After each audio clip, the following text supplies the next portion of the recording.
It's the dictionary. It's the dictionary. It's the dictionary. It's the dictionary. Dictionary. It's the dictionary. It's the dictionary. Hi, word nerds. Welcome to the dictionary. I am tired. I am recording this on October 27th. It is 7:11 a.m., pretty close, almost exactly when I usually record. But here's the thing. I just flew in. I know that's not the voice I wanted to do. I just flew in, and boy, am my arms tired. It was supposed to be like a Roger Rabbit thing, but it didn't work out that well. Yeah, I literally just flew in on a red-eye flight for work. I came back in town just this morning, and my eyes are very dry, and I'm tired. And I came into the office, and I was like, you know what? I'm done. But it's a Friday, and I want to get my recording in. I don't want to get behind. I want to get my recording in. And also, it would be a fun experiment to do this when my brain is kind of fried. I've been up for about 24 hours. So let's see what happens. It's probably not going to be that different or weird or anything. But I do just want to be slow and sleep. Okay. If you could please rate and review this show. Write a review and give it the good old 5-star rating on whatever place that you like to do this. On the YouTube, obviously, you give the thumbs up and subscribe and comment and share and do all those things because those are what I want. What else? You can contact me, dictionarypod@gmail.com. That's an email address. If you are not familiar with email addresses, that's an email address. You can email me anything you want. Maybe I'll read it in an episode and discuss it.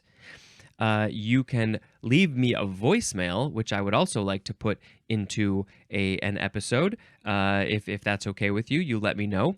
917-727-5757 is the phone number. It's in the show notes. If you want to buy merchandise, I got a couple of dictionary-related graphical things that you can buy on like a t-shirt or a phone case or something like that.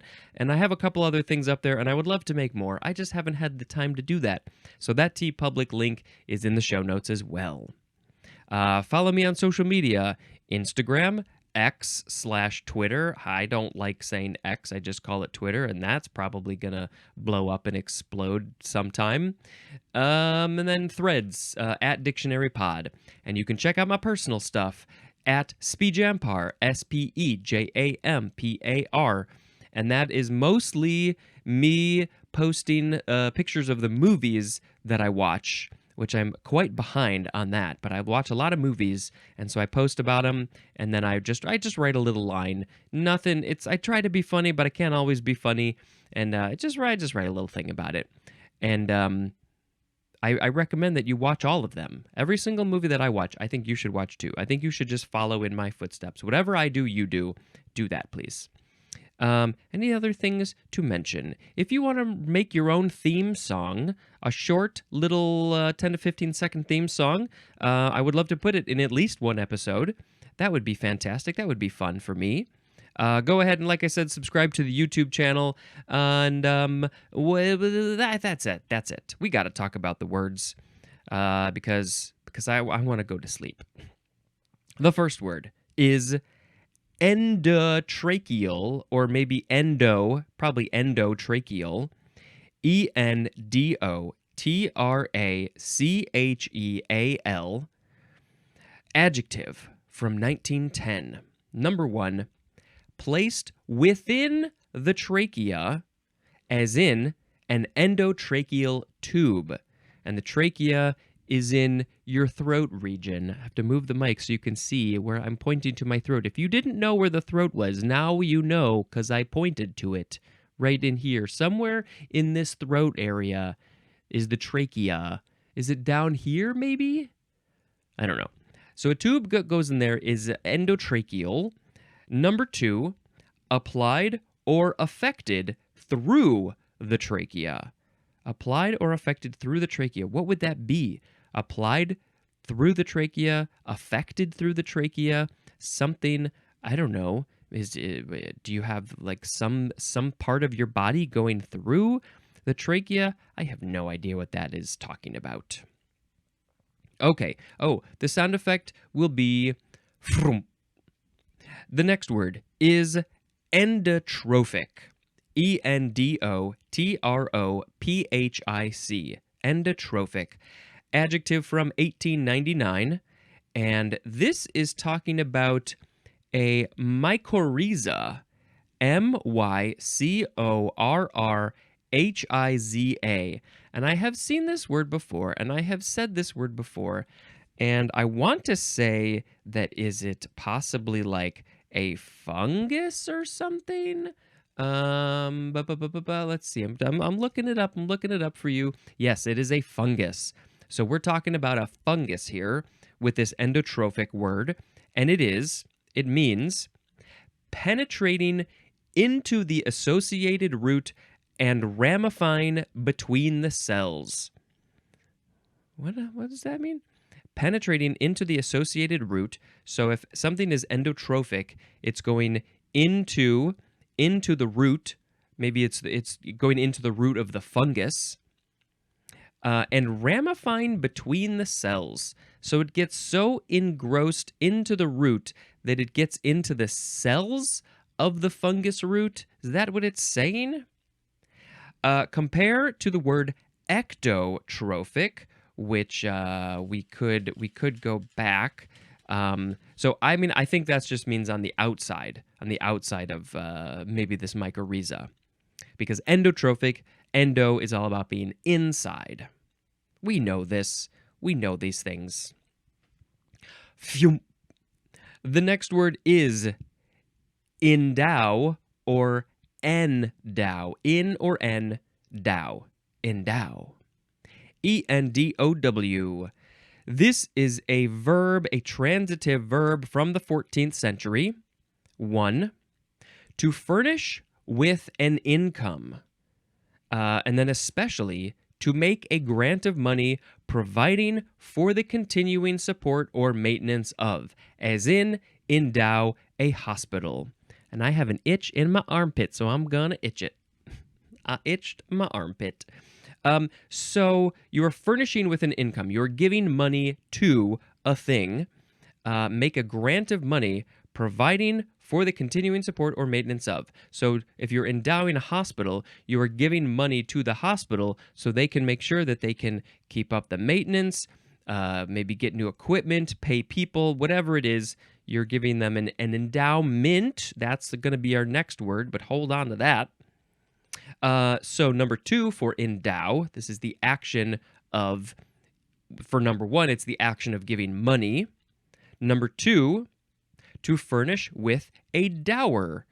And I believe that's like when maybe people are getting married. Is this the right dower that I'm thinking of? In a dow, there's another similar word, but I think, dowry. Yes, that's what it was. But a dower is similar. Yes, to give a dowry to, or a dower is a widow's share for life of her husband's estate. And so if you are to furnish with a dower, you are giving a dower to somebody. That's the widow's share of her husband's estate. After her husband has died, she has the dower. You're endowing. See, it's etymologically connected. Number 3 for endow. To provide with something freely or naturally, as in endowed with a good sense of humor. I'd like to think that I was endowed with a good sense of humor. That doesn't necessarily mean that I'm funny. I'd like to think I am funny, but that's not always necessarily true. A lot of people would flat out tell you that I'm not all the time. Sometimes. But also, like, what do you think is funny? Do you think lots of things are funny? Do you think things are funny that other people think are funny? Sense of humor, it's incredibly subjective. So if you say they don't have a sense of humor, they were not endowed with a sense of humor, they probably don't think anything is funny. I think lots of things are funny. And so in that sense, I think I have a good sense of humor.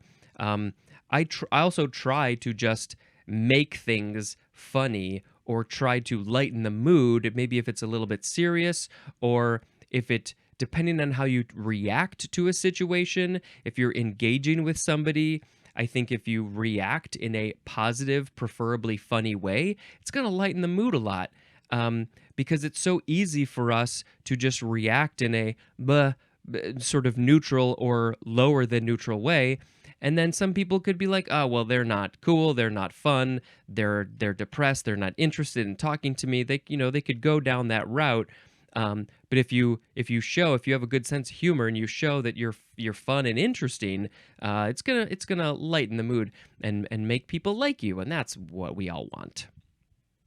That was a fun tangent about just a sense of humor, just to be endowed with a sense of humor. I hope that you are endowed. If you're watching this show, listening to this podcast, you are probably endowed with a sense of humor. I hope. Okay, let's look at the etymology for endow.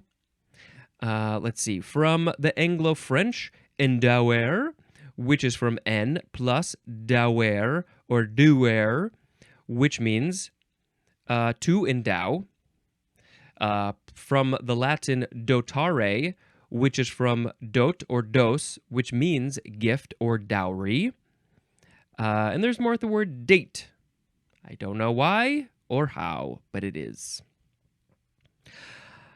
Oh, well, let's go on to the next word, which is connected. And the sound effect again is phew. It's the word endowment. Noun from the 15th century.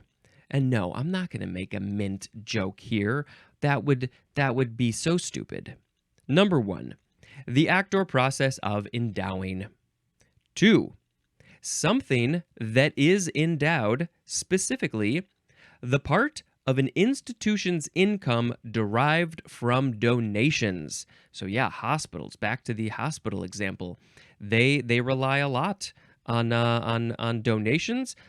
Maybe not as much hospitals, but like theaters, something that's more in the arts, maybe they're going to rely a lot on donations. So they get endowments when people endow money to them. Yeah, anything that's sort of like artistic or theatrical, I feel like they get a lot of endowments, or at least they want to, so they can keep on going, so they can make money at doing the thing that they love. That would be great. That's what we all want to do. We just want to be able to make money doing the thing that we like to do instead of making money at a job that we don't necessarily want to be doing, but it gives us money. But why can't we make money at the thing that we like and enjoy doing and are maybe good at? But then when you bring money into the equation, then it sort of changes the dynamic of the whole thing, doesn't it? Meh. Okay, endowment, number 3, natural capacity, power, or ability, as in a person of great intellectual endowment.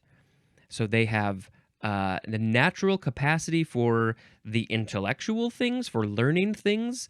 Their brain is spongy in that way. They have power, intellectual power, intellectual ability. Yes, endowment. So this is like you're endowed with like a sense of humor. You're endowed with a thing. You just, because of the way that you were born and grew up, and your genetics and your the people around you and your environment, you can be endowed with certain things in that way. That's not the sound effect. That's just me talking a lot and being tired. Vroom.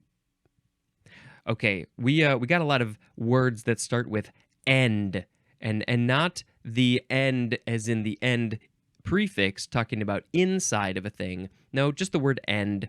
So the first one is end paper, and we had a couple other ones in the last few episodes. Why am I doing this? Can I find one quickly? I remember seeing something. End line, end leaf, endless. Yes, there's some there. But now we have end paper. One word. Noun from 1818. A once folded sheet of paper having one leaf pasted flat against the inside of the front or back cover of a book, and the other pasted at the base to the first or last page. I don't know why, but that was hard to understand. Okay, so now we know we're talking about a book.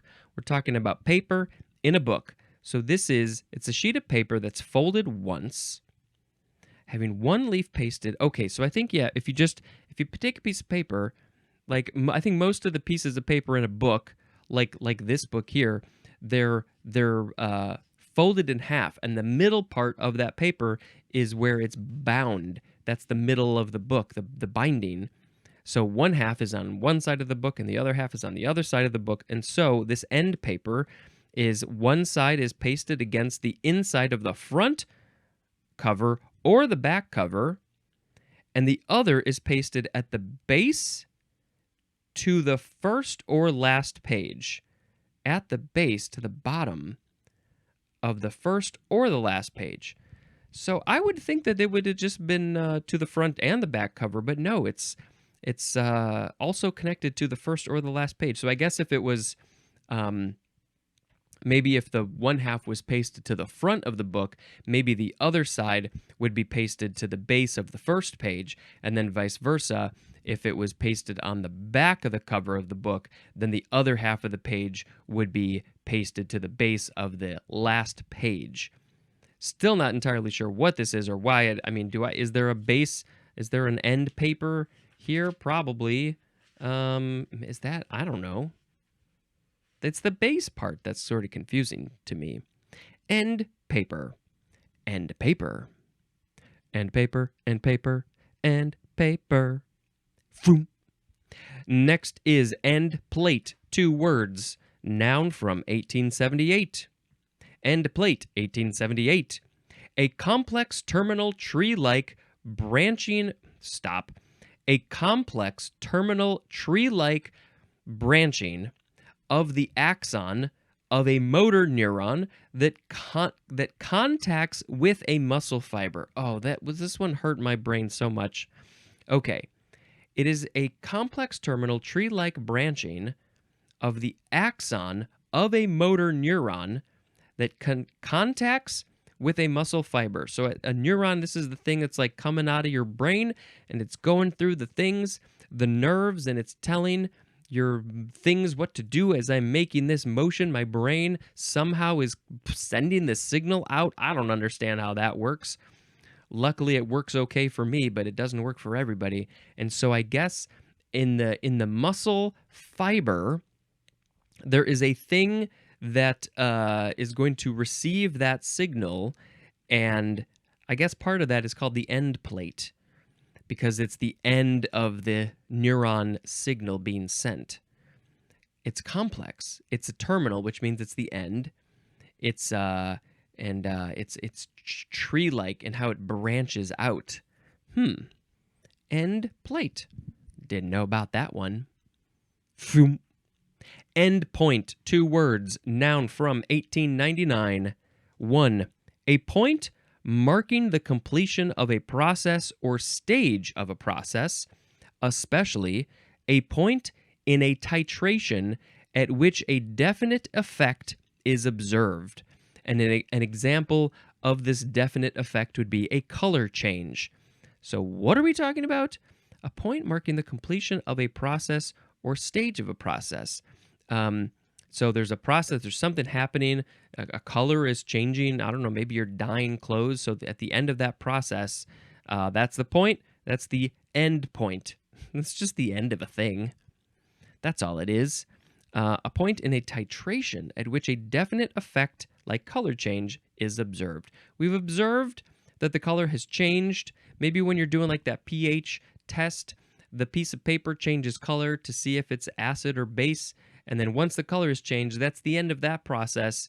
And that's the end point, because we reached the end of that point. Okay, number 2, this end point is usually one word for some reason. Either of 2 points or values that mark the ends of a line segment or interval. Also, a point that marks the end of a ray. A light ray? What sort of ray is this? Either of 2 points of values that mark the ends. I don't know what we're talking about. From That's the end of the sound. Frump. Let's see. Anything else? Nope. We are moving on to endrin. Endrin. Endrin. Noun from 1952. A toxic chlorinated compound C12H8Cl6O that is a stereoisomer of dieldrin, used especially formerly as an insecticide. Okay, so we've got endrin. The name, by the way, is from the end prefix, which probably means in, and then also the word dieldrin. So we took the RIN from dieldrin and then added the end prefix to it. Toxic chlorinated compound that is a stereoisomer of dieldrin used formerly. And I don't know. I don't know why we're using the end prefix. I don't understand any of this stuff. But it used to be used as an insecticide. Maybe not anymore. Floom. End run. This is two words, noun from 1902. Number one, a football play. Here's another football play. We had recently like end something, like the tight end was running around. This one, end run, is a football play in which the ball carrier attempts to run wide around the end of the line. Specifically, the 3E definition for the word sweep. Okay, so the ball, the guy, the dude, the person has the ball. They got the ball. They're the ball carrier, carrying the ball, and they are trying to run wide around the end of the line. So you got the line of scrimmage, you got all the people lined up there, ready to go, and so the person's got the ball. They could try and go all the way around, hopefully they can make it, and then maybe there's other people distracting these people over here, and so they all run over there, but then this one runs that way, and hopefully they got a straight shot. That's end run. Yes? I'm trying to find it. End run. Number 2 for end run is an evasive trick or maneuver, as in, made an end run around the regulations. So, an evasive trick or maneuver. You're just being sneaky. You're being sneaky, trying to do a trick play, but not necessarily in football. It could be anything. An end run around the regulations. So are you like literally doing something illegal, trying to get around the tax regulations? So you're doing an end run. This phrase must have just come from football. That's what I think. 1902? Is this when they were doing the football? Probably. I mean, football goes back a ways. Yeah, I guess that was like just as a trick play in football, probably. Frump. End run again. This one is 2 words with a hyphen. It is a transitive verb from 1952. To avoid artfully. To avoid artfully. Okay, so this is the transitive verb, the action. The previous one was the noun. And so the example for this one, this verb, is end running the law. Yeah, end running the law. And so this is you're avoiding the law. But not only are you avoiding the law, avoiding the police, you are doing it in such a way that they would make art out of it.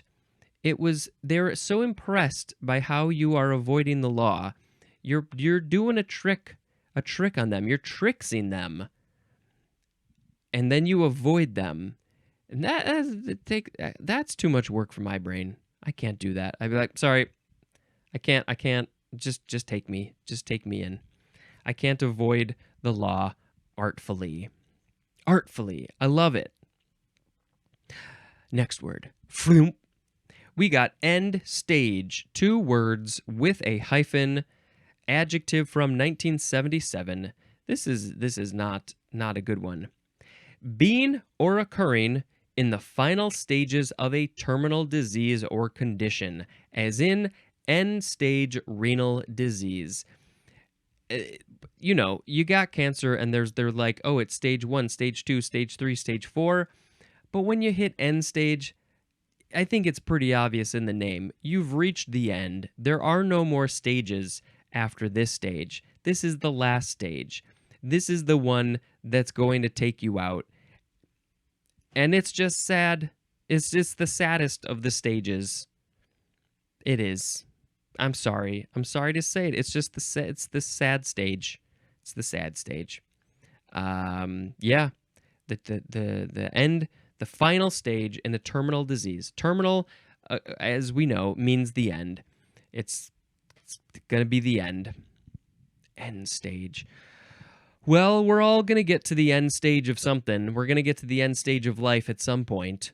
Whether or not it's from a renal disease or a cancer or a heart something or whatever, we're going to get there. We're going to get there. And hopefully it's a long time, and you're not suffering in the meantime, and you get to just live your life to the fullest. That's what we all want to do. We want to just be happy. So there's an end stage coming for all of us. Vroom. Next is end stopped. 2 words with a hyphen. Adjective from 1877, marked by a logical or rhetorical pause at the end. As in, an end-stopped line of verse. So a line of verse. We're talking about poetry, maybe? Marked by a logical or rhetorical pause at the end. So you're just writing a thing, and then you get to the end, and you ask a question, and it's end-stopped?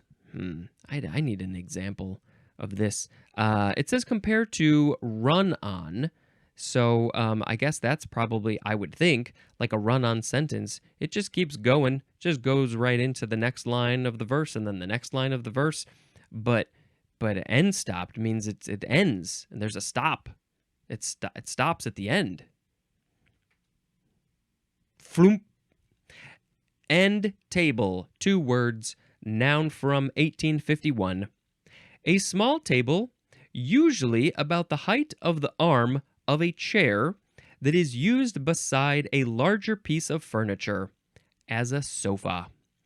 Yeah, you got a sofa, a couch, a love seat, something like that, and you just want a little table. You just want a little table right there on the side. And you could put stuff on it. You could put a glass. You could put snacks. Those are the best things to put there. Yeah, we got a couple end tables. We got one on one side of the couch and one on the other side of the couch, and it's a place to put some stuff. Let's see, end table. Anything else? This is small, about the height. It's about the height of the arm of a chair, but you're putting it next to probably a sofa. I mean, you could put it next to a chair too, and you don't want it too high. You don't want it too low. You want it near the height of the edge of the chair. But I think it should say something like it's usually the height of the thing that is next to, that it is next to. But maybe there's a standard height. End table. Vroomp. End time. 2 words with a hyphen. Noun from 1917. The time of the prophesized end of the world. And the synonym is Armageddon. I mean, it's right there in the name, the end of time. As far as we know, there is no end of time. If you die, you hit your end stage, the world keeps on going, the universe keeps on going, time keeps on going. It's just you that's ended. So the end of time is just when it's like the whole universe is done. It's like, you know what? I'm finished with you guys. I'm out of here. I'm done. We've reached the end of time. Is there an end of time? Is there? I mean, there might be. We don't know. But then what happens after that? I can't think about these things right now. Vroom. Next is indue or indue. And you can say the first syllable like in or n. But it's spelled n-due, D-U-E. You could also spell it with an I-N. This is a transitive verb from the 15th century. Number 1, The synonyms are provide and endow. We already talked about endow in this episode, as in endued with the rights of a citizen. I suspect that the etymology basically just came from the word endow, or vice versa. Could have gone the other way. Endue, endow. Number 2, the synonyms are imbue. It's like so similar. So, okay, I'm just going to go through this letter by letter because I want to. The first letter is either E or I, and they sort of sound alike, and we've seen many examples of that they're sort of interchangeable. The next letter is either N or M. Endow, imbue. N and M, they sound alike, they look alike. That's confusing. The next letter is D or B. Again, they sound alike and they kind of look alike depending on lowercase or capital. They got a line and a bump. The D and the backwards, they're backwards. And then capital, the curve is going the same direction, but it's either one bump or two bumps. And then it's just the letters U and E. The other synonym is transfuse, as in a mummy again endued with animation. I just hit a button on my keyboard, and I don't know if it did anything. I hope not. Okay. Boy, this is a long episode. I got lots of things to say sometimes. Okay, so imbue or transfuse, a mummy again endued with animation. Oh, and that is a quote. That is a quote from Mary W. Shelley. Mary Shelley. Was she talking about Frankenstein? Was Frankenstein a mummy? I don't think so. Did she write a book about a mummy? But either way, the thing that was dead has been endued with animation. It has come back to life. It is now animated. Anima, animus, life, the life force. Imbued, transfusing life into it. Oh yeah, we're getting loopy. I've been loopy for hours. Number 3, the synonyms are put on or don. Putting on my top hat, donning my coattails. Okay, let's talk about the etymology real quick. So different. Number 3, that last one, put on or don, has its own etymology. So let's talk about that one first. It is from the Middle English induen, which means influenced by. If you are influenced by something, it's indue. That is from the Latin induere, which means to put on. Put on my jacket. I got my jacket right here. I'm going to indue my jacket. Not until later. Okay, the rest of the etymology is from the Anglo-French induire, which means to introduce or imbue. So introducing something into a situation, into a person. Hello, person, I'm endow. From the Latin inducere, and there's more at the word induce with an I. Okay, just a couple more words. Phoom. Next is endurable. It's the word durable with en. Adjective from 1796. Capable of being endured. And the synonym is bearable. I hope this podcast is endurable. Can you endure it? Can you endure the things that I say, my constant yammering? Is it bearable? Not for everybody, that's for sure. But if it is for you, you're my people. Endurably is an adverb. Last word. Endurance. ENDURANCE. Noun from the 15th century. Number 1, the synonyms are permanence and duration, as in the endurance of the play's importance. It sounds like it should be a quote, but it's not a quote. The endurance of the play's importance. So the permanence of it, the duration of the play's importance, how long is the importance of the play going to last? Is it a day? Is it 100 years? How important is it, and how permanent is that importance? Society, culture changes. The play is maybe just of its time, but boy, it would be great if you could make one that has endurance that lasts on a whole lot longer. Number 2, the ability to withstand hardship or adversity, especially the ability to sustain a prolonged stressful effort or activity, as in a marathon runner's endurance. I don't think I'm so good with the endurance running. I have done a marathon, but that was hard. That was hard. I'm more of like a sprinter. Um, I need a lot of endurance to do this podcast. If I'm gonna get through the end, I gotta keep it going. I gotta just do it and don't stop. Just keep that momentum going. Keep that endurance.